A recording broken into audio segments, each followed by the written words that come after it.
What's going on, y'all? It's your boy KC Fowler, one half of the Fowlers podcast, host of the Melanin Warriorz podcast, bringing you yet another Melanin Warrior. Today, you guys are going to get part one of Captain Robert Smalls, guys. It's such an epic story that I had to go ahead and break this up into more than one part. So let's go ahead and jump into this.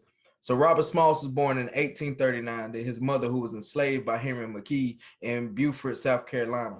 He grew up in a city under the influence of the Low Country Gala, which is a geographic and cultural region along the South Carolina coast. His mother was a servant in the house, but grew up working in the fields. Robert, however, was actually a favorite slave of the slave owner on the plantation. So this worried his mom. So she thought because of his special treatment, he would not grow to understand the actual struggle of, all the slave that was out in the field. So his mother actually requested her son be placed in the field so he can witness the way slaves were really being treated. See, as parents, we want to protect our children as much as possible, but, we don't want to shield them to the realities that are going on. That's why Melanin Warriorz podcast, guys, because, they're not going to teach this to our kids in school. So let's keep it going. So at the age of 12, he was sent to Charleston at the request of his mother to be a laborer, receiving $1 a week with the rest of the earned money going to his slave owner. Robert had many tasks, from working in a hotel to being a street lamp lighter. But as a teen, his fascination with the sea led him to work on the docks of Charleston. He worked as a longshoreman, a rigger, a sailmaker, and eventually worked his way up to helmsman. Why is that important? Just stay tuned, folks. You'll see. Robert then married at the age of 17. His wife was 5 years older than he was and already had two daughters. They had their own child in 1856, and 3 years later had a son who unfortunately passed away at the age of 2.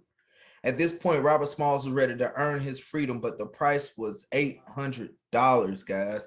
And, with the research and everything like that, compared to, the money now or whatever, the exchange rate, whatever you want to call it. So, and, that's compared to the numbers of today, which would be like, like $23,000 or something.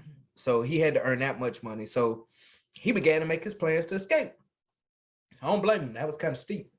In April 1861, the American Civil War started with the Battle of Fort Sumter. During the fall of that year, Smalls was assigned to steer the CSS Planter, which was a light armed Confederate ship used for transporting under Commander Brigadier General Roswell S. Ripley.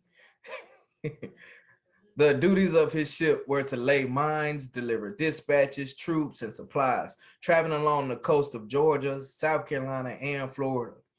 After gaining the confidence of the crew, Robert Smalls prepared his plan to escape in April of 1862.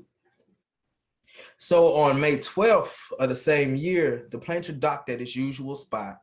The white officers left the ship to spend the night ashore, leaving Robert Smalls and the crew on board, like they had always done. But before the officers left, Smalls asked the captain if the crew's families could come aboard for a visit. They were granted permission, and that's when they told the escape plan to the families. The families were extremely terrified at first. The women was crying and screaming, after learning what was about to happen. But once they calmed down, they were happy at this chance of realizing that they could actually be free, guys. So that right there in itself is amazing, because they knew what risk they were taking, but their freedom was worth that risk. So 3 of the crew members pretended to take the families back, but circled around and hid on a different ship. At around 3 o'clock in the morning on May 13th, Smalls put his plan into action to escape to the Union blockade ships. He put on a captain's uniform and wore a straw hat that looked like the captain's hat he sailed to the Southern Wharf. Is what they call it, which is an area to which a ship may be moored to load and unload. So he met up with all the women and children once there, and they boarded the planter. After they sailed past 5 Confederate forts without incident, this was because Smalls knew all the right hand signals to get past the checkpoints. Sailing past Fort Sumter around 4:30 in the morning, it was written that at this time, Fort Sumter was one of the most heavily armored forts in the South. And while the crew became scared, Smalls kept his composure the whole time.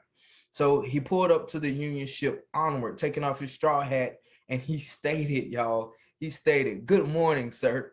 We have bought you some of the old United States guns, sir."